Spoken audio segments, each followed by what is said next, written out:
नमस्कार साथियों, मैं अनीता श्रीवास्तव आपका हार्दिक अभिनंदन करती हूँ। श्रीमद् वाल्मीकि रामायण में आज का प्रसंग है परम धाम जाने के लिए निकले हुए श्री राम के साथ समस्त अयोध्या वासियों का प्रस्थान।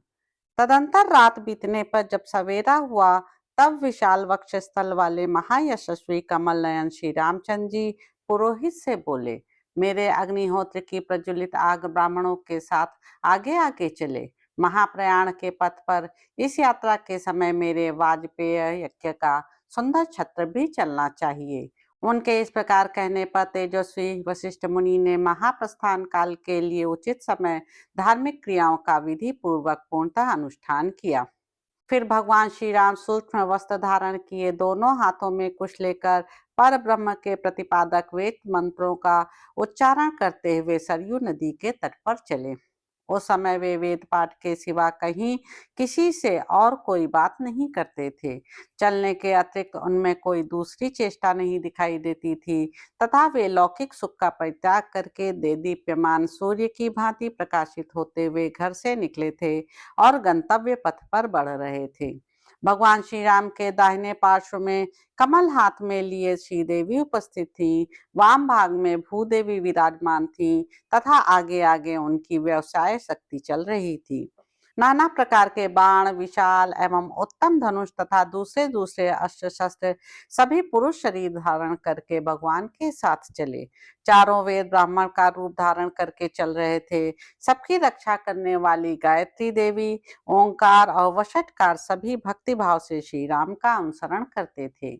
महात्मा, ऋषि तथा समस्त ब्राह्मण भी ब्रह्मलोक के खुले हुए द्वार स्वरूप परमात्मा श्री राम के पीछे पीछे गए। अंतःपुर की स्त्रियां भी बालकों, वृद्धों, दासियों, खोजों और सेवकों के साथ निकलकर सरयू तट की ओर जाते हुए श्री राम के पीछे पीछे जा रही थीं।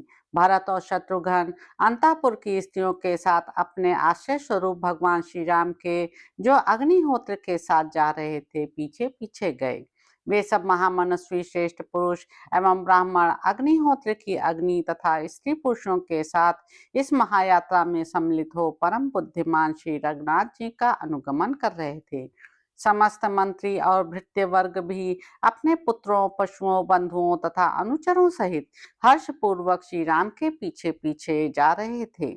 हृष्ट पुष्ट मनुष्यों से भरे हुए समस्त प्रजाजन श्री रघुनाथ जी के गुणों पर मुग्ध थे, इसलिए वे स्त्री पुरुष, पशु पक्षी तथा बंधु बांधवों सहित उस महायात्रा में श्री राम के अनुगामी हुए।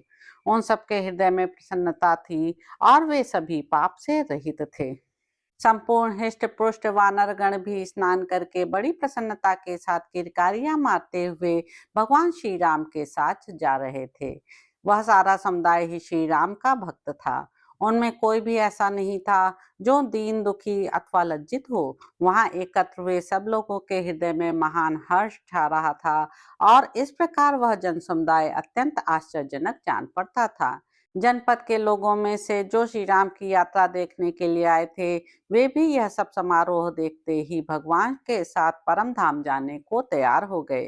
ऋक्ष, वानर, राक्षस और पूर्ववासी मनुष्य बड़ी भक्ति के साथ श्री रामचंद्र जी के पीछे पीछे एकाग्रचित होकर चले आ रहे थे।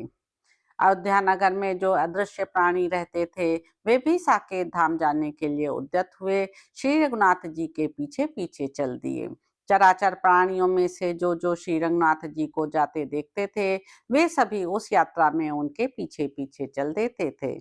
उस समय उस अयोध्या में सांस लेने वाला कोई छोटे से छोटा प्राणी भी रह गया हो, ऐसा नहीं देखा जाता था। तिर्यक योनि के समस्त जीव भी श्री राम में भक्ति भाव रखकर उनके पीछे पीछे चले जा रहे थे। तो इस प्रकार साथियों, उत्तर कांड में निहित 109वां सर्ग यहाँ पर समाप्त होता है। इसके अगले अंक में आप जानेंगे कि भाइयों सहित श्री राम का विष्णु स्वरूप में प्रवेश तथा साथ आए हुए सब लोगों को संतानक लोक की प्राप्ति। तो अब आपसे अगले अंक में मुलाकात होगी। मेरे YouTube चैनल संवाद विद अनीता को लाइक करें, शेयर करें, सब्सक्राइब करें। धन्यवाद साथियों।